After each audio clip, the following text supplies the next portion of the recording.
শ্রমিক বিক্ষোভে বন্ধ আশুলিয়ার ৯০ শিল্প কারখানা। ভাঙচুরে জড়িতরা বহিরাগত। তৃতীয় পক্ষের ইন্ধনের অভিযোগ খতিয়ে দেখছে পুলিশ। নিয়ম অনুযায়ী আমাদের বেতন দিতে হবে, কারণ আমাদের কোনো ছাঁটাই করা যাবে না। কুড়ির টাকা ফান্ডের টাকা আমাদের নেন যেগুলো আছে আমাদের সমস্ত কিছু বুঝিয়ে দিতে হবে। প্রতি মাসে বেতন ৮ তারিখে লাগবে। সীমান্ত হত্যা সম্পর্ক খারাপ করে মন্তব্য পররাষ্ট্র উপদেষ্টার। বললেন, রাষ্ট্রপতির দ্বৈত নাগরিকত্বের গুঞ্জনের বিষয়টি স্পর্শকাতর। এটা রাষ্ট্রপতির বিষয়, খুবই সেন্সিটিভ। এটা যথাযথ কর্তৃপক্ষ এটা দেখুক। ফরেন মিনিস্ট্রি যদি ইনভলভ হয় শেষ পর্যায়ে গিয়ে হবে, তখন দেখা যাবে। কিন্তু এটা নিয়ে আমি আসলে কোনো কথা বলতে চাই না।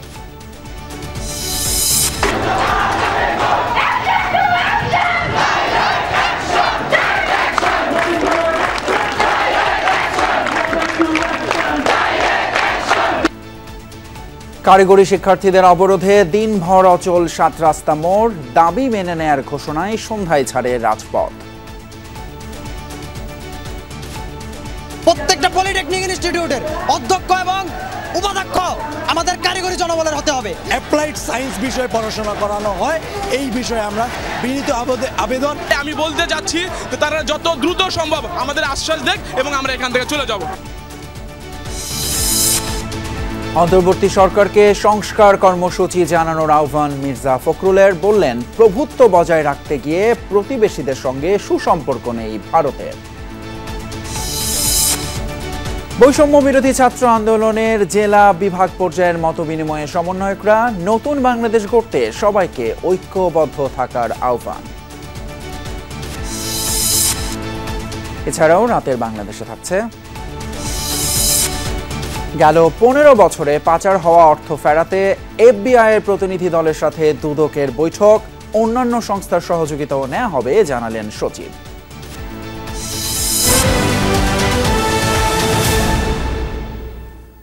এতক্ষণ শিরোনাম দেখছিলেন, আপনাদের সঙ্গে আছি আমি ফয়সাল তিতুমির। একদিন পর আবারও অস্থির সাভারের আশুলিয়া শিল্পাঞ্চল। পোশাক শ্রমিকদের বিক্ষোভ ও ভাঙচুরের শঙ্কায় বন্ধ হয়ে যায় অন্তত ৯০টি কারখানা। কর্তৃপক্ষ বলছে, ভাঙচুরের সাথে জড়িতরা বহিরাগত। নানানভাবে শ্রমিকদের উস্কে দেয়া হচ্ছে। তৃতীয় পক্ষের ইন্ধনের অভিযোগ খতিয়ে দেখার কথা বলছে পুলিশও। কখনো বেতন বৃদ্ধি, কখনো বকেয়ার দাবি, কর্মক্ষেত্রে নারী পুরুষ বৈষম্যের অভিযোগ কিংবা বেকারদের চাকরি দাবি। অন্তর্বর্তী সরকার দায়িত্ব নেয়ার পর থেকে এমন সব দাবিতে অস্থিরতা আশুলিয়া ও গাজীপুর শিল্পাঞ্চলে। কয়েকটি পোশাক কারখানায় ভাঙচুর চালানো হয়। রোববার ২-১টি বাদে আশুলিয়া ও গাজীপুরের পোশাক কারখানাগুলোতে পুরোদমে উৎপাদন চলে। তবে বিকেলের দিকে আশুলিয়ার একটি কারখানায় বকেয়া বেতন পরিশোধ সহ বিভিন্ন দাবি নিয়ে শ্রমিকরা বিক্ষোভ করেন। রাতে আইনশৃঙ্খলা বাহিনীর সাথে সংঘর্ষও হয় তাদের। এরপরই আশুলিয়ার অর্ধশতাধিক কারখানায় সোমবার ছুটি ঘোষণা করা হয়। উৎপাদন বন্ধ অন্তত ৯০টি কারখানায়। নিয়ম অনুযায়ী আমাদের বেতন দিতে হবে, কারণ আমাদের কোনো ছাঁটাই করা যাবে না। আর যদিও কারণবশত ছাঁটাই করতে হয়, তো আমাদের ৩ মাস ১৩ দিনে একটা কোম্পানির নিয়ম আছে, এই নিয়ম অনুযায়ী আমাদেরকে ছাঁটাই করতে হবে। কুড়ির টাকা ফান্ডের টাকা আমাদের নেন যেগুলো আছে আমাদের সমস্ত কিছু বুঝিয়ে দিতে হবে। প্রতি মাসে বেতন ৮ তারিখে লাগবে। আমরা কষ্ট করি, আর আমরা লোকে বাসা ভাড়া দেওয়া লাগে, দোকান বাকি দেওয়া লাগে, ওগুলো আমরা কি দিয়ে দিব যদি আমাদের ২৫ তারিখে বেতন দেয়। পোশাক কারখানার কর্মকর্তারা বলছেন, ভাঙচুরের সাথে বহিরাগতরাই জড়িত। বিভিন্ন দাবি দেওয়ার নামে শ্রমিকদের ইন্ধন দেয়া হচ্ছে। আমাদের কিছু মেশিনারিজ ছিল, কম্পিউটার ছিল, মনিটর ছিল, কমপ্লিট ড্রেস ছিল, লাইক আপনার টি শার্ট, দেন আপনার প্যান্ট, হ্যাঁ এরকম, এগুলো যে যেমন পাইছে এগুলো মানে নিয়ে গেছে। বেশিরভাগই মাস্ক পরার ছিল আর কি, এবং আমরা তাদেরকে কখনো দেখি নাই। কয়েকদিন যাবত আশেপাশে বিভিন্ন ফ্যাক্টরি ভাঙচুর এবং যে লুটপাট হচ্ছে, নিরুজ্জ হচ্ছে। এতে আমি মনে করি যে গার্মেন্টস জড়িত নাই, তৃতীয় পক্ষ এখানে জড়িত আছে। শ্রমিক নেতাদের কেউ কেউ বলছেন, বিগত সরকারের অনুসারীরা পরিকল্পিতভাবে তৈরি পোশাক শিল্প খাতকে অস্থিতিশীল করার অপচেষ্টা করছে। পরাজিত ফ্যাসিস্টের একটা প্রকাকাণ্ড। তারা ইন্ধন দিয়ে শ্রমিকদের মাঝে নানান দাবিগুলো তারা হাজির করছে। এই দাবিগুলো ৫ই আগস্টের আগে ছিল না। তৃতীয় পক্ষের ইন্ধনের বিষয়টি খতিয়ে দেখা হচ্ছে বলে জানিয়েছে শিল্প পুলিশ। মালিক শ্রমিকের বোঝাপড়ার ওপরও জোর দেয়া হচ্ছে জানান তিনি। এই কাজটা হলো গোয়েন্দাদের, ওনারা কাজ করছে এটা নিয়ে। বিভিন্ন ফ্যাক্টরিতে তাদের ইন্টারনাল যে প্রবলেমগুলো সলভ না করার কারণে, করতে না পারার কারণে, তারা একটা সমঝোতায়, মালিক শ্রমিক একটা সমঝোতায় পৌঁছাতে না পারার কারণে প্রায় ৭৯টার মতো ফ্যাক্টরি বন্ধ আছে। এদিকে ঢাকা ইপিজেডের পুরাতন জোনের প্রধান ফটকের সামনে অবস্থান নিয়ে বিক্ষোভ করেছেন লেনি ফ্যাশনের সাবেক শ্রমিকরা। তাদের অভিযোগ ৪ বছর আগে কারখানাটি বন্ধ করে দিলেও এখনও বুঝিয়ে দেওয়া হয়নি পাওনা। জাহিদ হাসান, যমুনা নিউজ। সীমান্তে বেসামরিক মানুষ হত্যা দ্বিপাক্ষিক সম্পর্ক ভালো করার পথে অন্তরায় বলে মন্তব্য করেছেন পররাষ্ট্র উপদেষ্টা। এদিকে রাষ্ট্রপতির দ্বৈত নাগরিকত্বের গুঞ্জনের বিষয়টি স্পর্শকাতর উল্লেখ করে তিনি বলেন, সংশ্লিষ্ট দপ্তরগুলো চাইলে এই নিয়ে সহযোগিতা করবে পররাষ্ট্র মন্ত্রণালয়। ভারতীয় সীমান্তরক্ষী বাহিনী বিএসএফের গুলিতে এবার ঠাকুরগাঁয়ের বালিয়াডাঙ্গিতে নিহত ১৫ বছরের কিশোর জয়ন্ত কুমার। এর ঠিক এক সপ্তাহ আগে মৌলভীবাজারে প্রাণ হারাতে হয়েছে ১৩ বছরের শিশু স্বর্ণা দাসকেও। শেখ হাসিনার ভারতে অবস্থান এবং ফেনী কুমিল্লায় বন্যা নিয়ে দুই দেশের সম্পর্কে চলছে টানাপোড়েন। এর মধ্যে বিএসএফের গুলিতে ২ কিশোর নিহতের ঘটনাকে ভালোভাবে নেয়নি বাংলাদেশের মানুষ। ব্যক্তিগতভাবে বিশ্বাস করি যে এই মুহূর্তে পররাষ্ট্র উপদেষ্টার কাছে প্রশ্ন, ঢাকা দিল্লি সম্পর্ক কোন পথে? যখন সোনালী সম্পর্ক বলা হচ্ছিল তখনও তো একই ঘটনা ঘটেছে, কাজেই আলাদাভাবে কিছু দেখার সুযোগ নেই। এটা অবশ্যই অগ্রহণযোগ্য একটা বিষয়, সেটা তখনও অগ্রহণযোগ্য ছিল, এখনও অগ্রহণযোগ্য। বর্ডার কিলিং যেটা, সেটা অবশ্যই দুই দেশের ভালো সম্পর্ক সৃষ্টির ক্ষেত্রে একটা অন্তরায়। কারণ সব ভালো সম্পর্ক তো শুধু দুই দেশের সরকারের বিষয় না, মানুষের বিষয়। একটি মানুষ যখন বর্ডারে গুলি খেয়ে মারা যায়, সারা দেশের মানুষের মধ্যে এটা রিপারকাশন হয় এবং সেটা একটা নেগেটিভ রিপারকাশন, যেটা আমরা চাই না। আমরা অবশ্যই শক্তভাবে প্রতিবাদ জানাবো। এদিকে সামাজিক যোগাযোগ মাধ্যমে রাষ্ট্রপতি মোহাম্মদ শাহাবুদ্দিনের দ্বৈত নাগরিকত্ব নিয়ে চলছে নানা আলোচনা। পররাষ্ট্র উপদেষ্টা বলছেন, বিষয়টি স্পর্শকাতর। এটা রাষ্ট্রপতির বিষয়, খুবই সেন্সিটিভ। এটা যথাযথ কর্তৃপক্ষ এটা দেখুক। ফরেন মিনিস্ট্রি যদি ইনভলভ হয় শেষ পর্যায়ে গিয়ে হবে, তখন দেখা যাবে। কিন্তু এটা নিয়ে আমি আসলে কোনো কথা বলতে চাই না। আপনারা এর মধ্যে আইনগত দিক আছে, রাষ্ট্রপতির নিজের ব্যাপার আছে। এটা আমার মনে হয় এটা নিয়ে অন্তত নাড়াচাড়া করা আমার কাজ না। কিন্তু উনি মালয়েশিয়ার নাগরিক কিনা এটা নিশ্চিত হওয়ার জন্য তো মালয়েশিয়ায় বাংলাদেশের যে দূতাবাস, স্বরাষ্ট্র মন্ত্রণালয় জানতে চায়। আমি স্পেকুলেশনের ভিত্তিতে মালয়েশিয়ান আমাদের দূতাবাসকে জিজ্ঞেস করবো না যে উনি দেশের নাগরিক হওয়ার পর বা সেকেন্ড হোম থাকার পর কি রাষ্ট্রপতি হতে পারে? ল অ্যাডভাইজারকে জিজ্ঞেস করেন। এদিকে বছরে 20,000 করে 10 বছরে বাংলাদেশ থেকে 2 লাখ রোহিঙ্গাকে যুক্তরাষ্ট্র নিতে পারে বলে জানিয়েছেন পররাষ্ট্র উপদেষ্টা। এটা একটা অত্যন্ত ছোট সংখ্যা, কিন্তু ছোট সংখ্যাটা একটা আশা এসেছিল যে 20,000 করে প্রতি বছর 10 বছর 2 লাখ নিয়ে যাবে। মাহফুজ মিশু, যমুনা নিউজ, ঢাকা। রাজধানী ঢাকার তেজগাঁও 7 রাস্তা অবরোধ করে 6 দফা দাবিতে কারিগরি ছাত্র আন্দোলনের ব্যানারে বিক্ষোভ করেছে শিক্ষার্থীরা। সকাল 11টা থেকে বিক্ষোভ শুরু করেন তারা। দুপুরে সড়ক অবরোধ করলে বন্ধ হয়ে যায় যান চলাচল। সন্ধ্যা নাগাদ কারিগরি শিক্ষা বোর্ডের ডিজি এবং শিক্ষা মন্ত্রণালয়ের কারিগরি ও মাদ্রাসা শিক্ষা বোর্ডের সচিব এসে সব দাবি মেনে নেয়ার ঘোষণা দিলে অবরোধ তুলে নেয় কারিগরি শিক্ষার্থীরা। বেলা 1টার পর কারিগরি ছাত্র আন্দোলনের ব্যানারে তেজগাঁও 7 রাস্তা মোড়ে সড়ক অবরোধ করে শিক্ষার্থীরা। দাবি, কারিগরি সেক্টর পরিচালনায় সংশ্লিষ্ট শিক্ষার বাইরে থেকে কোনো জনবল থাকতে পারবে না। ডিপ্লোমা ইঞ্জিনিয়ারিং কোর্স 4 বছর মেয়াদী এবং প্রতি সেমিস্টার করতে হবে 6 মাস। লাস্ট 2 বছর ধরে আমরা দেখতে পাচ্ছি এটা 3 মাসে আনা হয়েছে বা 4 মাসে, যার ফলশ্রুতিতে আমরা সিলেবাস কভার করে উঠতে পারতেছি না। আমাদের 10ম গ্রেড যেটা ডিপ্লোমা ইঞ্জিনিয়ারদের জন্য বরাদ্দ থাকে সেটার উপর আঘাত আনছে, প্লাস কারিগরি সেক্টর পরিচালনায় অকারিগরি ব্যক্তিত্বরা ঢুকে পড়তেছে এই সময়। একটি মাত্র প্রকৌশল বিশ্ববিদ্যালয়, সেটি হচ্ছে ডুয়েট। এখানে সিট সংখ্যা 630টি। বাকি শিক্ষার্থীরা কোথায় যাবে? আমাদের দাবি আদায় না হওয়া পর্যন্ত আমরা কেউ রাজপথ ছেড়ে যাব না ইনশাআল্লাহ। একই সাথে শিক্ষার্থীরা দাবি জানায় 2021 সালে বিতর্কিত নিয়োগপ্রাপ্ত ক্রাফট ইনস্ট্রাক্টরদের সব প্রতিষ্ঠান থেকে অপসারণ করতে হবে। কারিগরি সেক্টরের সব শূন্য পদে জনবল নিয়োগ দ্রুত সম্পন্ন করতে হবে। এছাড়া কারিগরি শিক্ষা অধিদপ্তরের সব নিয়োগ বিধিমালা সংশোধনেরও দাবি জানান তারা। ক্রাফট ইনস্ট্রাক্টর হিসেবে যারা নিয়োগপ্রাপ্ত তারা মূলত একটা অবৈধ নিয়োগের মাধ্যমে আমাদের এখানে এসেছে।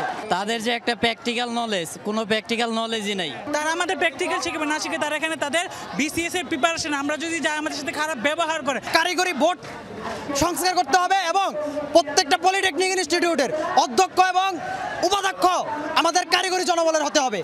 শিক্ষার্থীদের অবরোধে মগবাজার, মহাখালী, খামারবাড়ি, ফার্মগেট, কাউরানবাজার সড়কে তীব্র যানজট দেখা দেয়। পরে সেনাবাহিনীর একটি দল এলে সড়কের এক পাশ যান চলাচলের জন্য ছেড়ে দেয় শিক্ষার্থীরা। এর ঘণ্টাখানেক পর কারিগরি শিক্ষা বোর্ডের ডিজি ও শিক্ষা মন্ত্রণালয়ের কারিগরি ও মাদ্রাসা শিক্ষা বোর্ডের সচিব এসে কথা বলেন শিক্ষার্থীদের সাথে। আমরা এই বিধিমালা সংশোধনের নীতিগত সিদ্ধান্ত অনেক আগেই নিয়েছি। আমরা এটাকে সংস্কার করব, সংশোধন করব। এটি সংশোধনের পূর্বে কোনো নিয়োগ হবে না, এটি সংশোধন হবে আগে, তারপরে নিয়োগ হবে। বর্তমানে দুটি ইঞ্জিনিয়ারিং কলেজে শতভাগ সিট নিশ্চিত করা ছিল। মাননীয় উপদেষ্টা মহোদয় একমত হয়েছেন, আমরা 4টি করে দিব। ঘোষণা দেন 6 দফার সবগুলোই মেনে নিয়েছে শিক্ষা উপদেষ্টা। শুধু 2021 সালে বিতর্কিত নিয়োগপ্রাপ্তদের স্থানান্তরের ব্যাপারে যাচাই বাছাইয়ের জন্য কিছুটা সময় লাগবে। উপদেষ্টা মহোদয় নীতিগতভাবে একমত হয়েছেন, কিন্তু এখানে অনেক নিয়োগের মানবিকতার ব্যাপার আছে। তাদেরকে এটা পরীক্ষা নিরীক্ষা করে কিভাবে সম্ভব সেটা আমরা দেখব। এটা সরাসরি এখানে উপদেষ্টা মহোদয় বলেছেন, এটা পরীক্ষা নিরীক্ষা করে দেখে এটা ব্যবস্থা নেবেন। এই কাগজে যা লেখা আছে সবই আমরা মেনে নিয়েছি।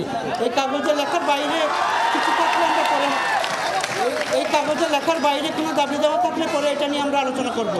সচিবের আশ্বাসে শিক্ষার্থীরা সন্ধ্যার পর অবরোধ তুলে নিয়ে নিজ নিজ ক্যাম্পাসে ফিরে যায়। স্বাভাবিক হয় যান চলাচল।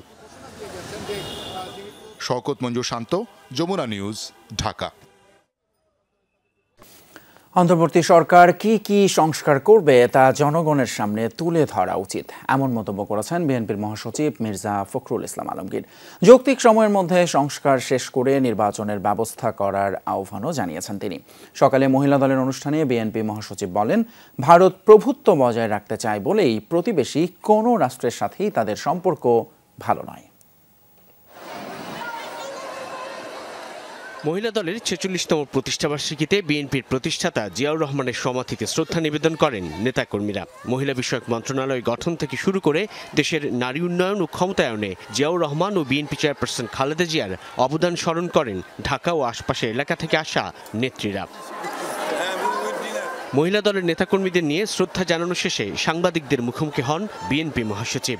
আইনের শাসন, জনগণের শাসন প্রতিষ্ঠা করবার জন্য তাদের সংগ্রামকে অব্যাহত রাখবে এবং আমরা বিশ্বাস করেন দেশে খুব শিগগিরই আজকের যে অন্তর্বর্তীকালীন সরকার প্রতিষ্ঠিত হয়েছে তারা জনগণের রায়ের উপরে, মতামতের উপরে নির্বাচন করে তারা যত দ্রুত সম্ভব সংস্কারগুলোকে সম্পন্ন করে তারা দেশে নির্বাচনের মাধ্যমে জনগণের ক্ষমতা জনগণের হাতে তুলে দেওয়ার ব্যবস্থা করবে।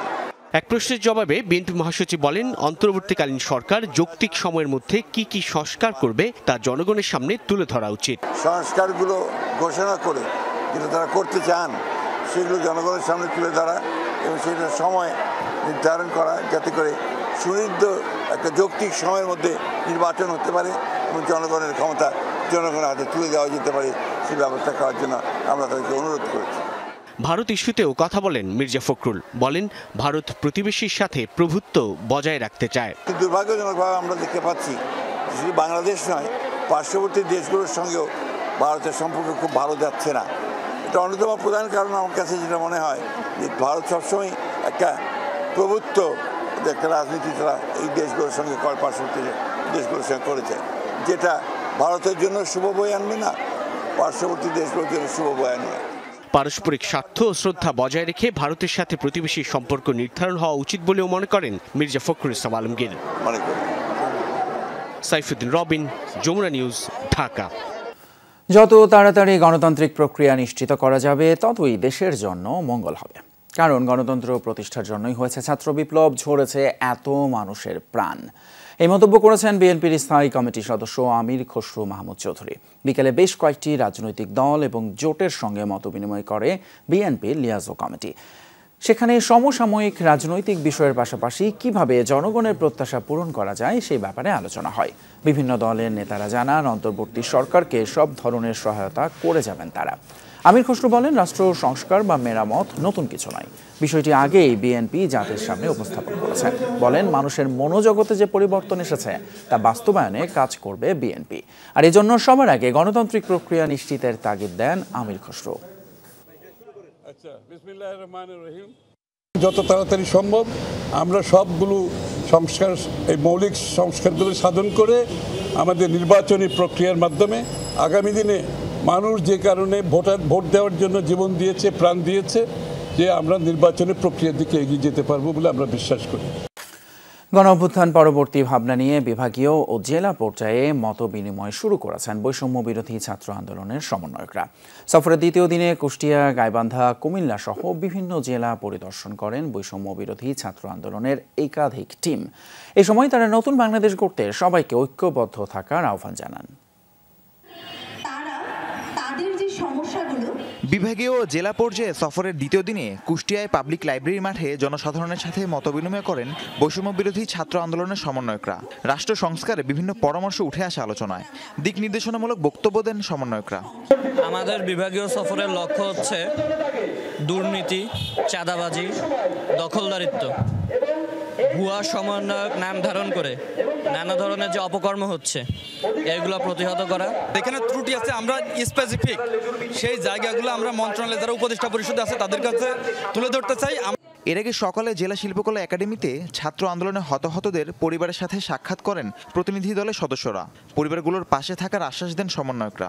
কিরকম সমাজ ব্যবস্থা আমরা চাই, কি ধরনের রাষ্ট্র আমরা চাই, সেই বিষয়গুলো নিয়ে আমরা জনসাধারণের সাথে মতবিনিময়ের একটা আয়োজন করেছি। গাইবান্ধায় স্বাধীনতা প্রাঙ্গণে ছাত্র নাগরিক মতবিনিময় সভায় যোগ দেন বৈষম্য বিরোধী ছাত্র আন্দোলনের 12 সদস্যের প্রতিনিধি দল। নতুন বাংলাদেশ গড়তে সবাইকে ঐক্যবদ্ধ থাকার আহ্বান জানান তারা। আন্দোলনে হতাহতদের স্বজনদের সাথেও কথা বলেন প্রতিনিধি দলের সদস্যরা। মতবিনিময় করেন জেলা উপজেলা নেতৃত্বে থাকা শিক্ষার্থীদের সাথে। এদের জন্য একটা নীতিমালা হচ্ছে, কোন নীতিমালায় কাজ হবে এবং পুনর্বাসন প্রক্রিয়ার মধ্য দিয়ে সবাইকে একটি আর্থিক সহায়তা প্রদান করা হবে যাতে পরিবারটি একটু স্বাবলম্বী হতে পারে। কুমিল্লায় বৈষম্য বিরোধী ছাত্র আন্দোলনে নিহত 3 শহীদ পরিবারের সাথে সাক্ষাৎ করেন বৈষম্য বিরোধী ছাত্র আন্দোলনের সমন্বয়কদের একটি দল। পরিবারের খোঁজখবর নেওয়ার পাশাপাশি শহীদদের কবর জিয়ারত করেন তারা। তো রাষ্ট্রের জন্য, দেশের মানুষের জন্য যারা এত বড় স্যাক্রিফাইস করেছে, আমরা এখানে আসছি তারা যেন তাদের প্রাপ্য সম্মানটা পায়, তাদের মর্যাদা পায়। আমরা বলছি যে রাষ্ট্র পুনর্গঠন করা হবে।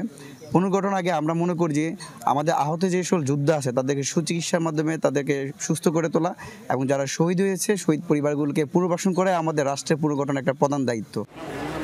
খাগড়াছড়িতে গণঅভ্যুত্থানে শহীদ পরিবারের সাথে সাক্ষাৎ এবং দুর্নীতি ও সন্ত্রাসের বিরুদ্ধে ছাত্র নাগরিক মতবিনিময় সভা অনুষ্ঠিত হয়। সভায় অংশ নেন বৈষম্য বিরোধী ছাত্র আন্দোলনের কেন্দ্রীয় সমন্বয়ক হাসনাত আবদুল্লাহ এবং চট্টগ্রামের সমন্বয়ক খান তালাত মাহমুদ রাফি।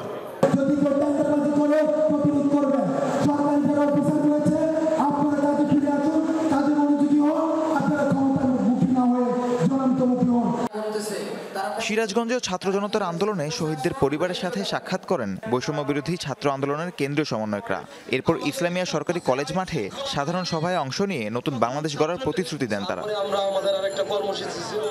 নরসিংদীতেও গণঅভ্যুত্থানে নিহত ও আহতদের পরিবারের সাথে সাক্ষাৎ করেন বৈষম্য বিরোধী ছাত্র আন্দোলনের কেন্দ্রীয় অন্যতম সমন্বয়ক সার্জিস আলম সহ আরও কয়েকজন।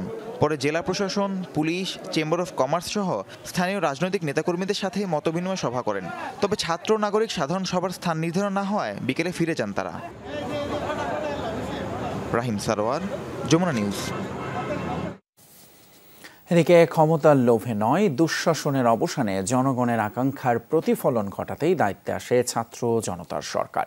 এটা কোনো বিপ্লবী সরকার নয়, বরং গণ অভ্যুত্থানের ফসল বলেছেন ছাত্র আন্দোলনের অন্যতম সমন্বয়ক এবং উপদেষ্টা আসিফ মাহমুদ। তার পূর্বাভাস, জনগণ চাইলে প্রয়োজনে গঠন হতে পারে রাজনৈতিক দলও। সরকারের 1 মাস পূর্তিতে যমুনা টিভির সাথে একান্ত সাক্ষাৎকারে এভাবেই নিজের মতামত তুলে ধরেছেন আসিফ মাহমুদ। 36 জুলাই বা 36 জুলাই ক্যালেন্ডারের পাতা খুঁজে পাওয়া যাবে না এমন কোনো তারিখ, কিন্তু বাংলাদেশের হৃদয়ের ক্যালেন্ডারে 36 জুলাই একটা জীবন্ত আগ্নেয়গিরি।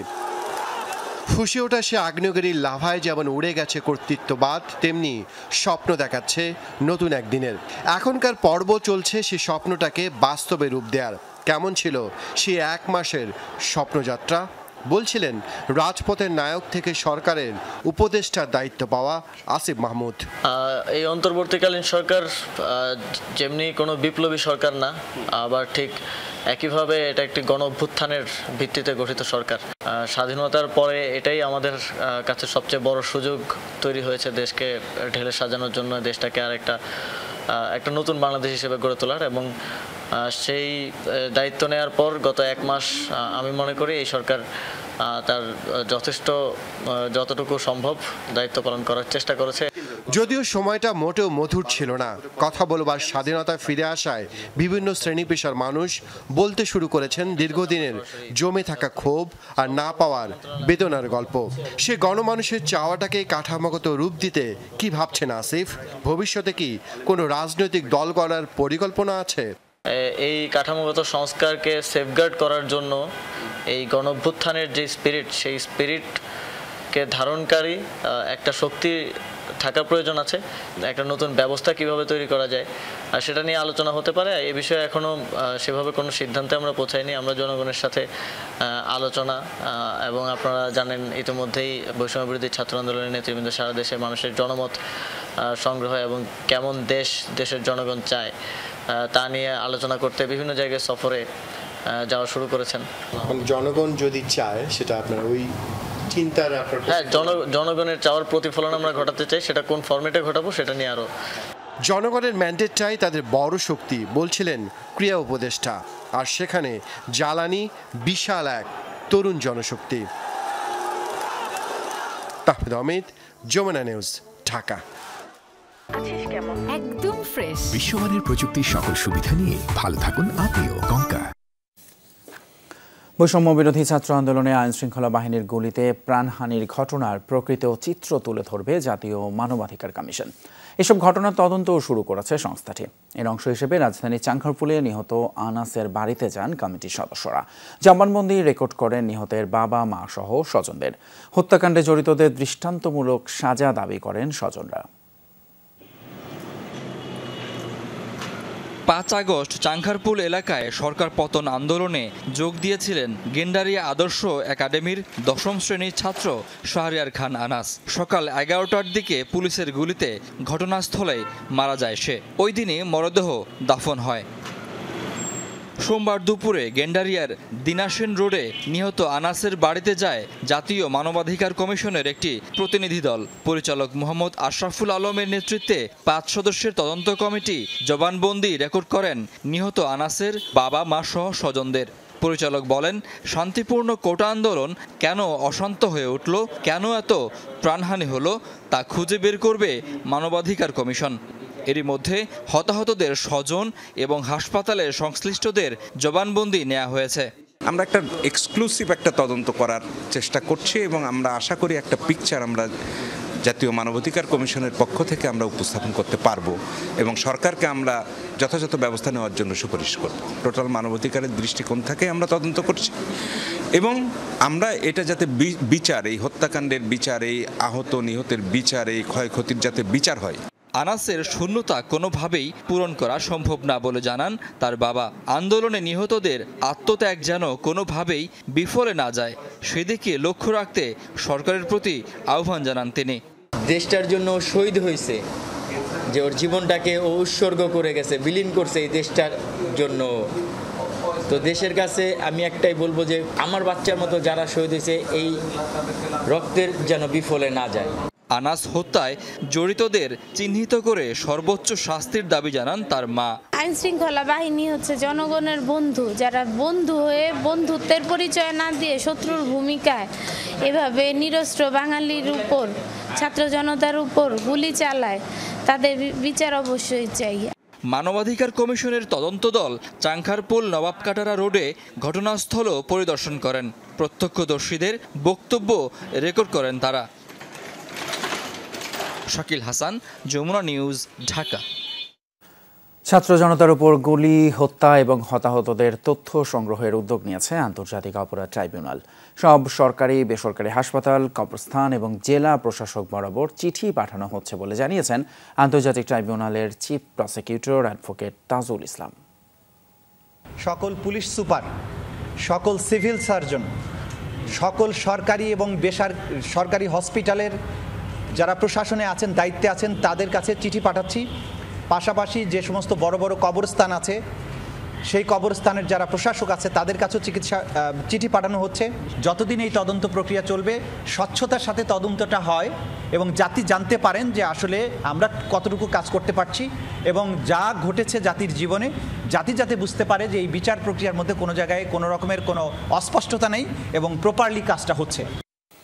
পোশাক কারখানায় নাশকতা ও অস্থিতিশীল পরিস্থিতি তৈরিতে উস্কানিদাতা ছাত্রলীগ নেতা ইশতিয়াক আহমেদ হৃদয়কে গ্রেপ্তার করেছে নেত্রকোনা জেলা পুলিশ। রোববার রাতে কেন্দুয়া উপজেলার 18 বাড়ি এলাকা থেকে হৃদয়কে গ্রেপ্তার করা হয়। সে সম্মিলিত বেসরকারি নর্দার্ন বিশ্ববিদ্যালয়ের শাখা ছাত্রলীগের শিক্ষা ও পাঠ্যক্রম বিষয়ক সম্পাদক।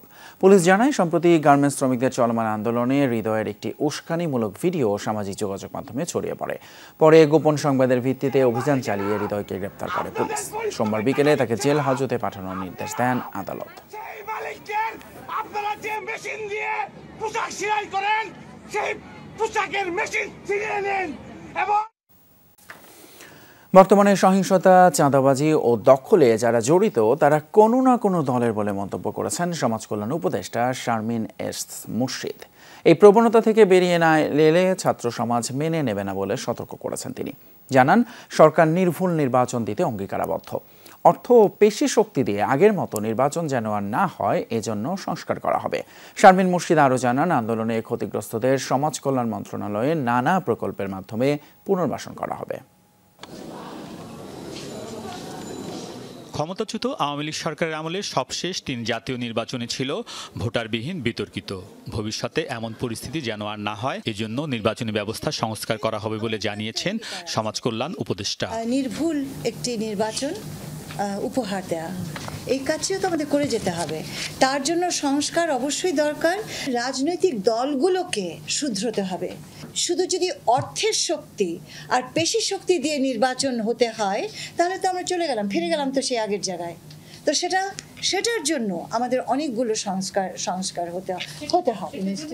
অন্তর্বর্তী সরকার গঠনের পরও নানা স্থানে সহিংসতা, চাঁদাবাজি ও দখলের অভিযোগ, এর সমালোচনা করেছেন উপদেষ্টা। যে সহিংসতাগুলো এই মুহূর্তে হচ্ছে, দখল হচ্ছে, চাঁদাবাজি হচ্ছে, এবং প্রত্যেকটা ক্ষেত্রে কোনো না কোনো রাজনৈতিক দলের নামে হচ্ছে। তো এই রাজনৈতিক দলগুলো আর কতকাল তাদের মাথার উপরে এই ধরনের নোংরা অপরাধ নিয়ে ঘুরে বেড়াবে?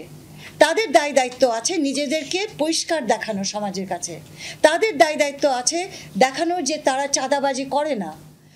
শারমিন মুর্শিদ বলেন, তার অধীন 2 মন্ত্রণালয়ের বিভিন্ন প্রকল্পের মাধ্যমে আন্দোলনে নিহতের পরিবার, আহত ও ক্ষতিগ্রস্তদের পুনর্বাসন করা হবে।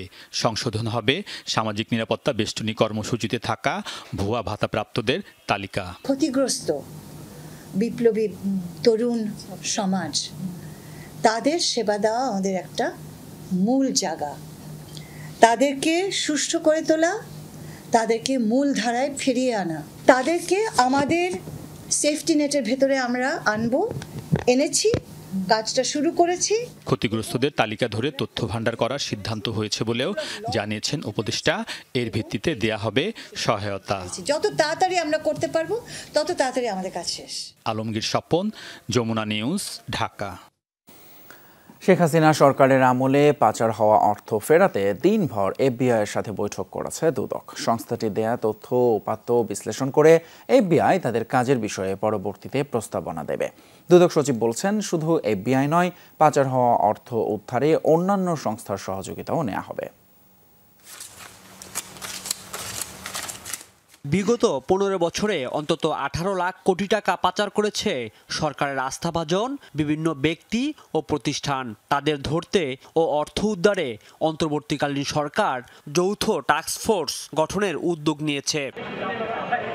এমন প্রেক্ষাপটে দুদকের সাথে বৈঠকে বসে এফবিআই লিগ্যাল অ্যাটাচের রবার্ট ক্যামরুনের নেতৃত্বে একটি প্রতিনিধি দল।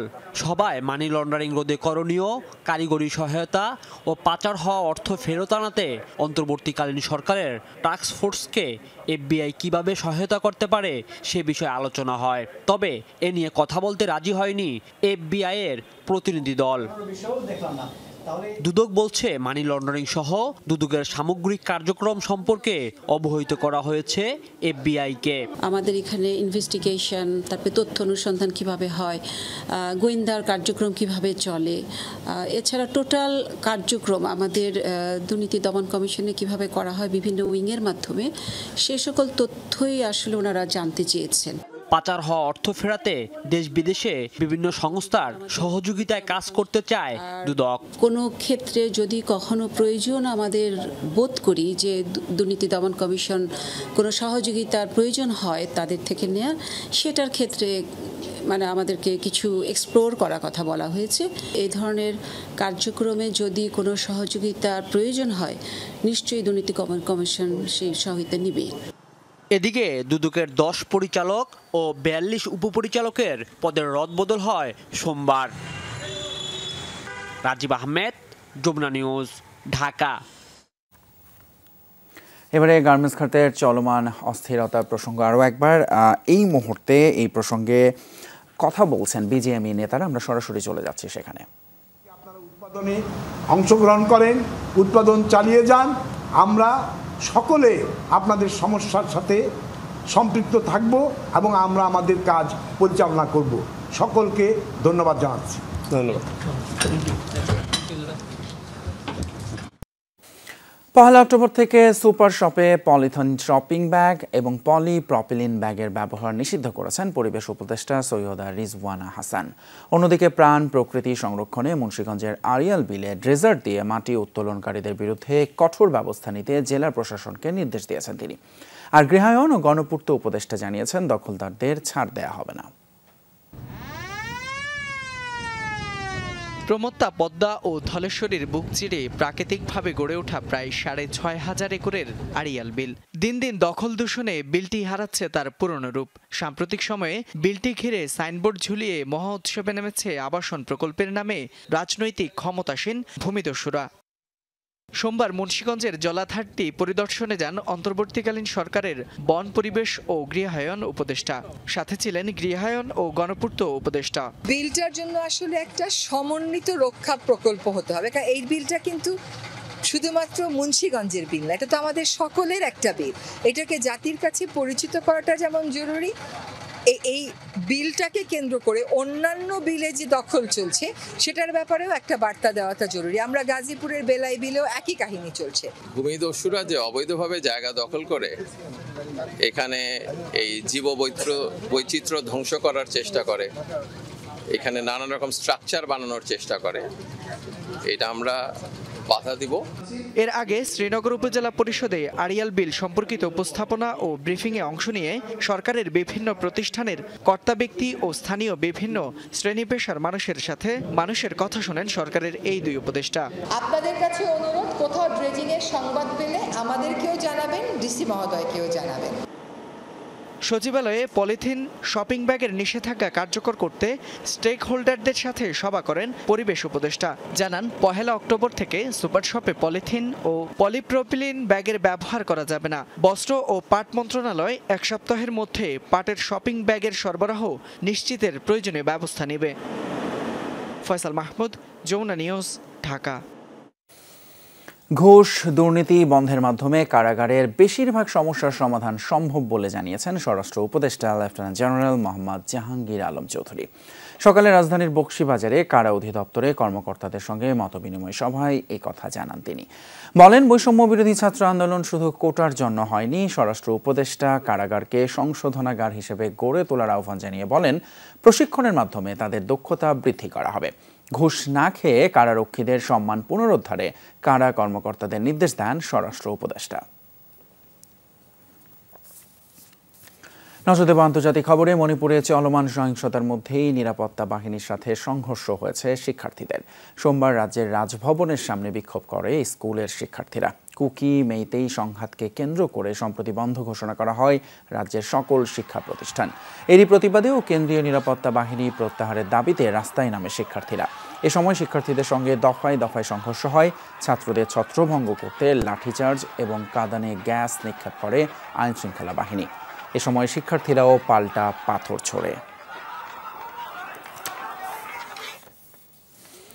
খেলার খবর, স্টেডিয়াম মার্কেটে দোকানের অনিয়মের ঘটনায় এবার শাস্তি পেলেন জাতীয় ক্রীড়া পরিষদের অন্যতম শীর্ষ কর্তা রশিদুজ্জামান সেরনিয়াবাদ। তাকে বদলি করা হয়েছে বান্দরবান জেলা স্টেডিয়ামের প্রশাসক হিসেবে। দীর্ঘদিন ধরে এনএসসি চেয়ারম্যানের একান্ত সচিব হিসেবে কাজ করছিলেন তিনি। যুব ক্রীড়া উপদেষ্টা আসিফ মাহমুদের প্রতিশ্রুতি অনুযায়ী ক্রীড়াঙ্গনের সংস্কারের প্রথম উদ্যোগ এটি। ঢাকার বিভিন্ন স্টেডিয়ামের 1074টি দোকান থেকে বছরে প্রায় 100 কোটি টাকার রাজস্ব হারাচ্ছে সরকার। এ নিয়ে যমুনা টেলিভিশনের সংবাদ প্রচারের পর দ্রুত উদ্যোগ নেন যুব ক্রীড়া উপদেষ্টা। এরই ফলশ্রুতিতে বান্দরবানে বদলি হলেন এনএসসির এই কর্তা। অভিযোগ আছে দোকানের অনিয়মের ঘটনার মূল হোতা এই রশিদুজ্জামান সেরনিয়াবাদ। পাশাপাশি জোরপূর্বক বিভিন্ন ফেডারেশনের পদে বসে একের পর এক বিদেশ সফর করতেন তিনি। এই ছিল আমাদের আজকের রাতের বাংলাদেশে। এতক্ষণ সঙ্গে থাকার জন্য ধন্যবাদ আপনাদের সবাইকে।